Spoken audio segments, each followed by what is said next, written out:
So, Selena, good morning. Thank you so much for being with us. I want to know how it came to be that your grandmother started taking care of you. Well, I come from a family of addiction. So my mother abused substances most of her life, and at the age of 13, she passed away.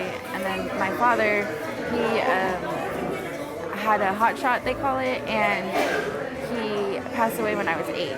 So my grandmother knew that living in a household full of substances and addiction, that environment was just unhealthy. And so she got custody of me through the courts and at the age of 5, and so I lived with her ever since then. I asked you, like, your memories growing up. What were they like? Were they fond? Was there a lot of love? Was there some trauma in there? The trauma mainly came from before living with her, but with her I had amazing memories. She raised me in a way that I prayed for. You know, she got me in sports, and I was able to go to Catholic school, and she was at every game cheering me on. She's been my biggest cheerleader and my biggest motivator my whole life. And when did you first realize that your family was different, and how did you feel? I would say I was about maybe 6 or 7, and my aunt wanted to introduce me to a little girl who had similar situation, being raised by grandmother, and I realized that we were a little bit different, and we kind of built a little trauma bond on that, and to this day we're still really good friends. But it made me notice that, hey, my mom, who's being really my grandmother, is a little bit older than other parents, but I feel like she was even more supportive. Marisol, and what you do and how you help people and families and connect them with resources, is this kind of a similar story to things you've heard? Is it common? Yes, it is. Grandparents do step in and take on that role on raising their grandchildren. I know through supports that we provide, we do try to get this group together where it is specifically grandparents who are raising their grandchildren, whether it's just the grandparents with the kids, to let the kiddos see they're not alone. They may be in a smaller population, but they're not alone. This is very common in our community. And what is the age group, with the grandparents? Are you seeing that they're getting younger, or is it like So I have seen younger grandparents than what, in my opinion, what a grandparent was. But I mean, they could be as young as 34. And we've seen grandparents taking on the responsibility of children at age 94, so there is still a very wide range. Now, growing up, Selena, with your grandma, I know it has to be different, because when your grandma's older, her beliefs, her culture, the way she was raised, a little different. Was she more strict than other, your friends' parents, or did you remember growing up maybe doing adult things already, certain things like chores and cleaning the house?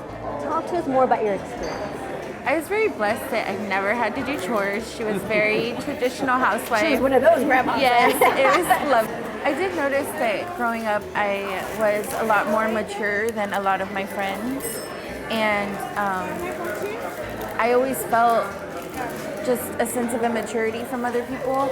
And even now I feel like, I'm still very young, but I feel like I'm a granny. I like granny things, doing crochet and sewing, and those are things that I learned from her, as well as traditional things like making tamales from scratch, those type of fun things. So it's been a very beautiful thing to grow up in such, and be raised by somebody who was born and raised in a different culture than our own, because things are very different now, right? So This might be a tough one.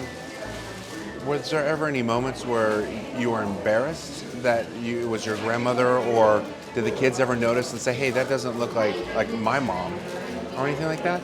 Actually, for me, no. I was very fortunate that my friends adapted grandma. Everybody called her grandma. On Hispanic Heritage Days for Spanish class, she would bring enchiladas, and everybody loved her. Everybody loved I grandma. love her. I haven't met her yet.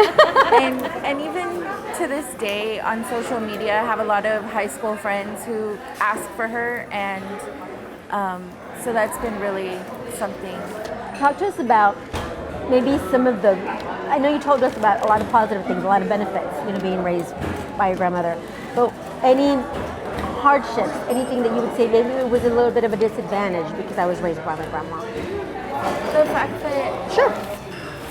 And salsa verde, I got you. having older relatives was hard because I had to go through a lot of death. And that kind of weighed heavy on my head. Like, I'm going to lose my grandma earlier than a normal person would lose their parents. And so currently, about 2 years ago, she started experiencing signs of early onset dementia. And so this past year, I had to quit my job and take care of her full time. She cannot be left alone. And so the roles have truly reversed. And so it's been such a difficult time adjusting to that. This is a common story that you're seeing Yeah, here? I know with our services, so we've been in the community for a little over 20 years here in Corpus Christi. I've been here for 14 of those years. And we see grandparents when they have their littles, very young, and we're seeing them, kind of come back, and the kiddos are graduating from high school. I think there's, depending on what type of maybe custody they've had, sometimes the kiddos, just like any kiddo at age 17, 18, they want to, venture out. And so there may be a little bit of that separation from the grandparent who took that responsibility of raising them, but that is exactly what parents experience as well.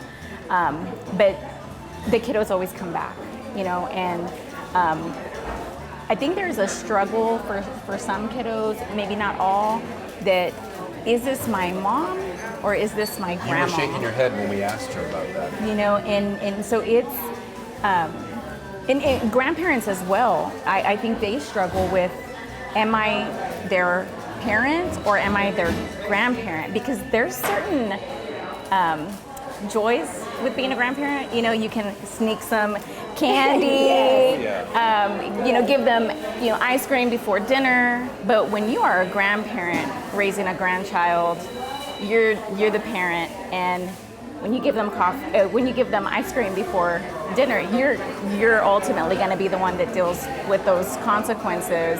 We actually had a conversation when I was about 6 or 7, and I was starting to realize that my biological mother was unfit, and the beautiful life that I did have, I had food on the table, something that didn't happen at my mom's house. I had a clean shower, a clean bed, I was clean clothes. And so I asked her if I could call her mom, and she said it's completely up to you, that I will allow it, and I would love to be called that, but you have to be comfortable with it. And I was blessed that because of the traumas from before, my grandmother had put me in therapy.